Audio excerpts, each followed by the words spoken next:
distinguished colleagues, there appears to be no difference from what used to be the case in the preceding administration's tenure. I think there is need for us to call these service chiefs again. Distinguished colleagues, I also escaped death narrowly last few days when I went home for Christmas. I wanted to attend the burial of the mother of one of our traditional rulers in my local government headquarters. In the morning, I had prepared to go to my village. But then suddenly, I just had this change of mind, and I didn't go. Later in the day, there was an attack on Makudi Naka Road, and three persons were killed. Several were attacked. If I traveled to my village on that day, today, I will not be here speaking in these hallowed chambers. So, we are all involved. I don't think there's any part of this country that is spared this problem. One speaker after the other, we've all agreed that nothing much is changing. Resolutions will change this situation. We need to bring them back here. I limit myself to Army and Air Force because I don't think this is a problem of the Navy. I'm not also sure that the police that cannot protect our roads, as a result of which you have soldiers, that putting a barrack there will be enough. I just want to add that to show the seriousness of these hallowed chambers, under your leadership, that we summon the Chief of Army Staff and the Chief of Defense Staff and the Chief of Air Staff and the IGP to tell us why we should not hold them responsible for these killings. If somebody spent 3 days in Plateau and he had the kind of information that Senator Nigi shared with us, and every other person, it shows that there was proper planning. You can't carry out that level of planning in secret and it doesn't leak. If civilians are aware, how come that those who are paid to secure are not aware? We need to let them know that we are paid, we are angry with them for failing in their duties. They need to know that each time in Nigeria is wasted, we owe the security agencies responsible. And there must be consequences on their part. Nigeria doesn't owe anybody a job. They owe us a duty to perform the job that they have asked for. Thank you very much, Mr. President. By my very good younger brother, Senator Dickett. Mr. Senator President, permit me to also say a word or two on this particular matter. I was in Bauchi, Mr. Senator President, for my Christmas break when the news broke out. And instantly, on behalf of the Northern Senators Forum, I moved into the Plateau, had 2 sessions with the executive governor of Plateau State before paying a courtesy call with some members of the forum as to the gravity of what happened in Bokos. Mr. President, what happened in Bokos is unprecedented. It is unprecedented. Where you have a catchment of bandits, over 400 of them moving at a go. And when I sat with the governor, the stories I had was mind-boggling. First, there was a rumor of this attack.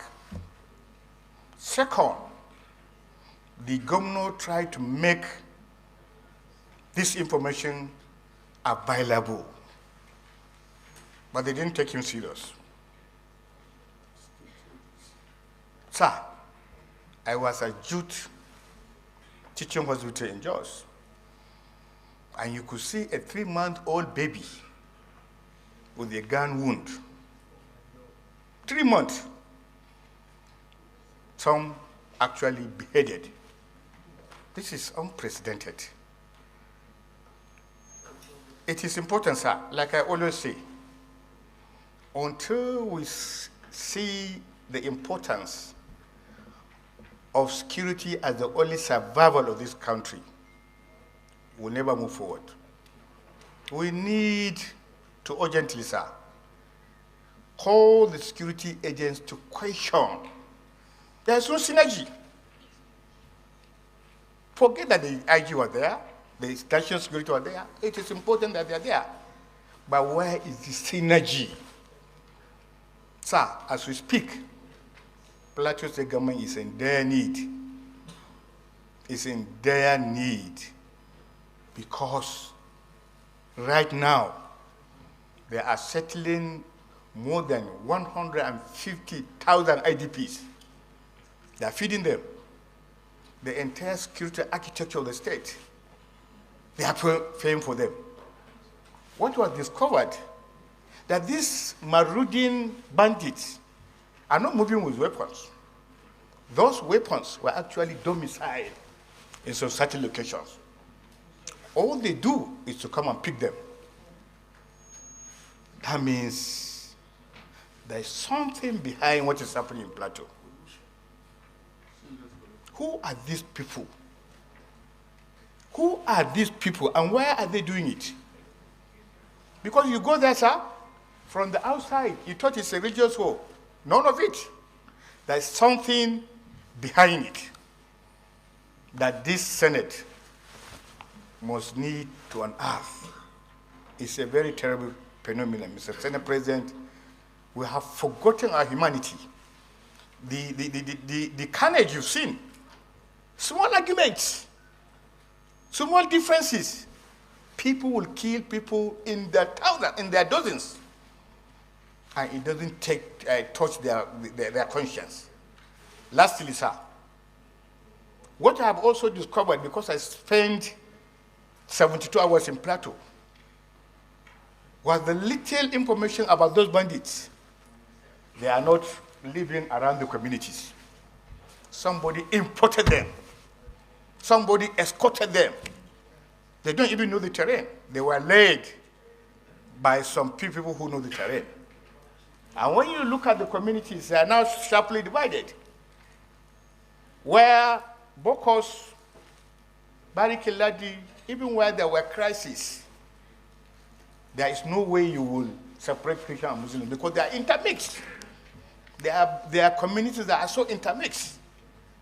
In a family like this, you have Christians and Muslims. That's so intermixed. But what happened on the Christmas Eve? On the Christmas Eve was something that needs to be investigated by security agencies. It should not be just rhetoric. It just not be talks. Sir, anybody who is assigned responsibility as a security chief and he cannot deliver, he must be shown out.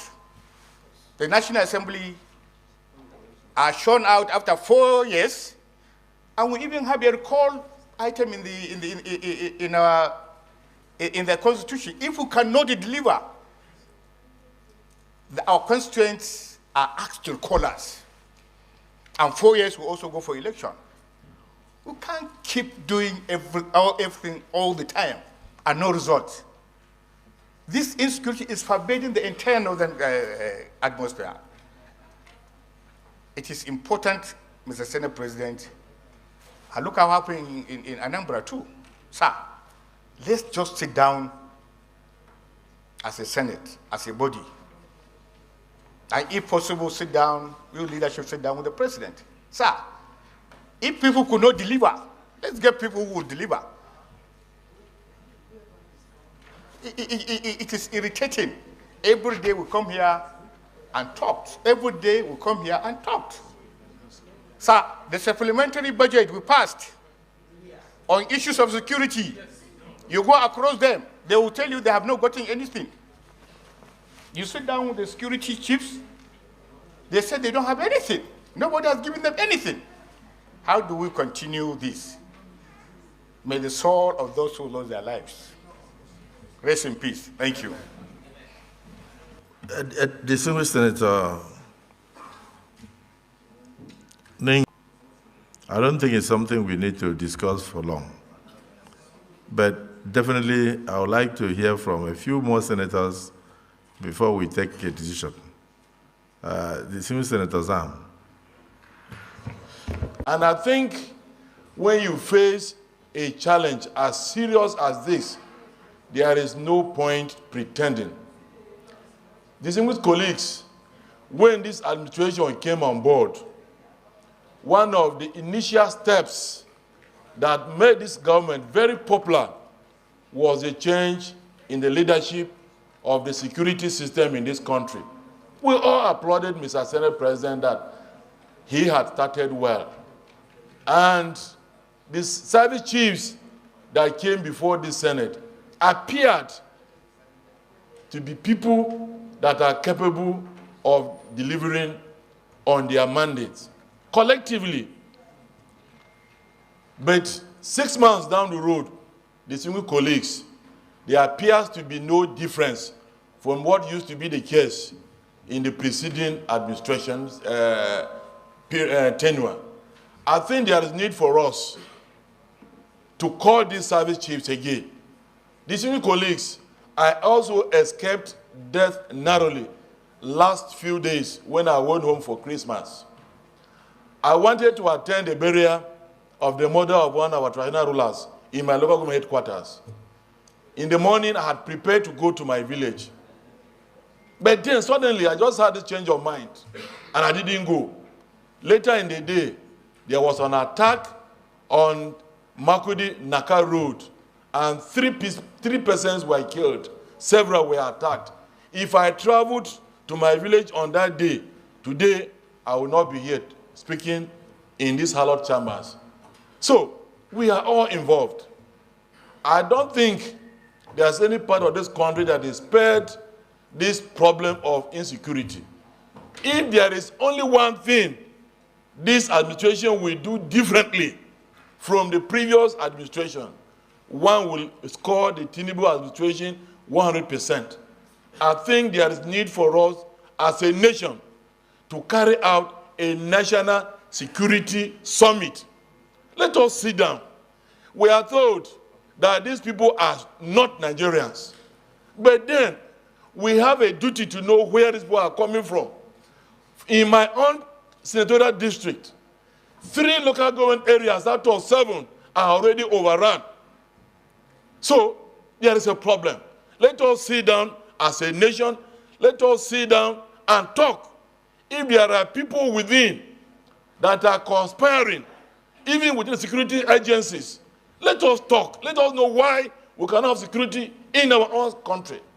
Mr. Senate President, I join my brothers in Taraba and Plateau State in sympathy over what has happened, and I want to bring the attention of my colleagues to the situation in Benue State, especially in my own senatorial district, so that together we should design a roadmap that will take care of our people, provide security on a permanent basis. Now that we know these people by their names, some are called bandits, some are called terrorists, some are called insurgents, some are called IPOD. So if we know these people, why can't we deal with them? We have their own categorization. Then the approach should also be categorized so that we deal with these situations on their individual basis. With this, my few words, I want to sympathize with all of us. I pray that may God give the Tinubu administration the capacity to ensure that Nigerians sleep in their country with their 2 eyes closed. Thank you, Mr. Senate President, distinguished colleagues. Distinguished Senator Zam, you notice that from even the narration of Senator Nengi, these are killing one another.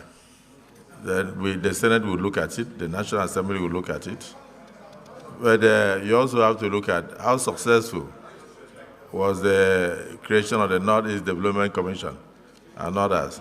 If we keep, there are too many hands up. If we keep debating it, why don't you, let's do it this way. If you have something, use it during the prayers.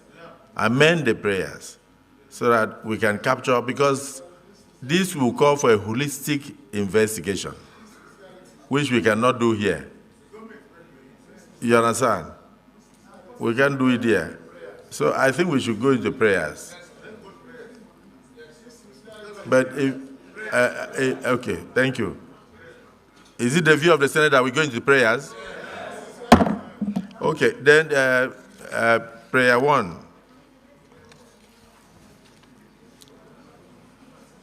Observe a minute silence at plenary in honor of the victims. Those who are in support of the prayer say aye. Those against say nay. The ayes have it. Prayer 2.